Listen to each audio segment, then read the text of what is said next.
Assalamualaikum warahmatullahi wabarakatuh. Saya Palda Agustiansah dari kelas 3B dengan nomor NIM 20 10 20 40 26, yaitu dengan Bapak dosen pengampu yaitu Bapak Hendra Lederman, SSI MPD. Baik, di sini saya akan menjelaskan sedikit tentang faktor lingkungan. Indikator yaitu terbagi menjadi 5 ya. Yang pertama faktor lingkungan, yang kedua hubungan antara faktor lingkungan, yang ketiga hukum minimum Lebig, yang keempat hukum toleransi Seifert, yang kelima faktor pembatas. Faktor lingkungan terbagi menjadi dua. Yang pertama komponen biotik, yaitu adalah istilah yang biasa digunakan untuk menyebut sesuatu yang tidak hidup, benda-benda mati. Komponen abiotik merupakan komponen penyusun ekosistem yang terdiri dari benda-benda tak hidup. Yang kedua, komponen biotik. Komponen biotik adalah faktor hidup yang meliputi semua kehidupan di bumi, baik tumbuhan maupun hewan. Hubungan antara faktor lingkungan. Ada dua kelompok faktor lingkungan yang terkait satu sama lain. Yang pertama, trofi dan iklim. Trofi mempengaruhi keadaan iklim yang menyangkut suhu dan kelembapan. Apabila semakin tinggi permukaan bumi, maka semakin kelembapan juga tinggi. Karena suhu rendah dan sebaliknya, semakin rendah tempat suhunya, semakin tinggi dan kelembapan pun menjadi rendah. Iklim dan tanaman. Pengaruh tanaman pada iklim lingkungan menjadi penting dalam semakin besar tanaman dan jumlah merupakan tanaman. Mulanya tanaman akan mempengaruhi oleh iklim mikro saja. Namun kemudian lambat laun dipengaruhi oleh iklim meso dan iklim makro.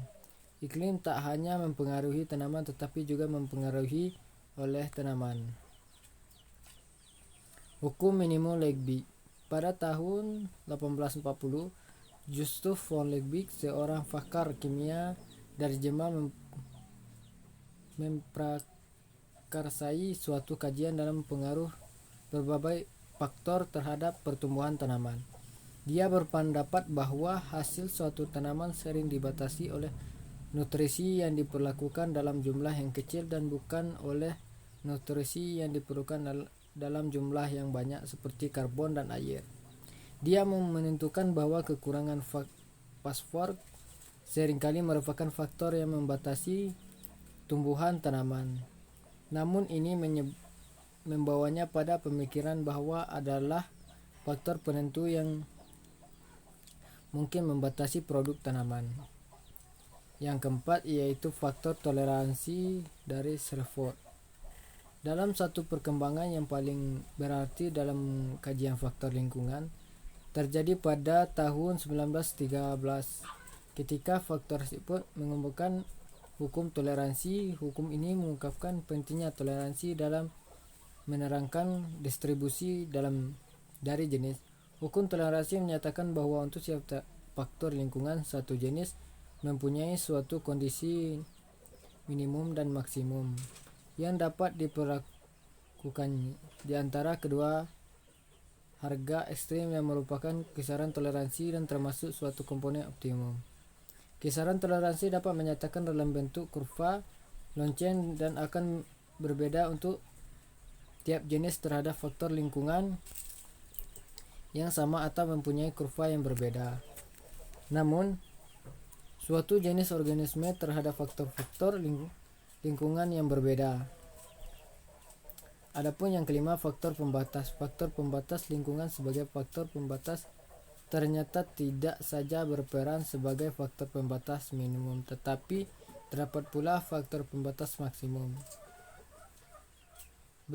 Bagi tumbuhan tertentu, misalnya faktor lingkungan seperti suhu udara atau kadar gram kolesterat yang rendah, sedikit atau tinggi, banyak dapat mempengaruhi berbagai proses biologisnya.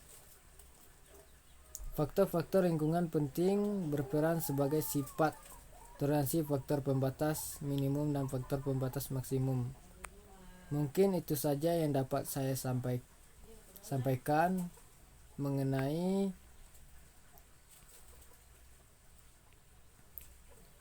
faktor lingkungan.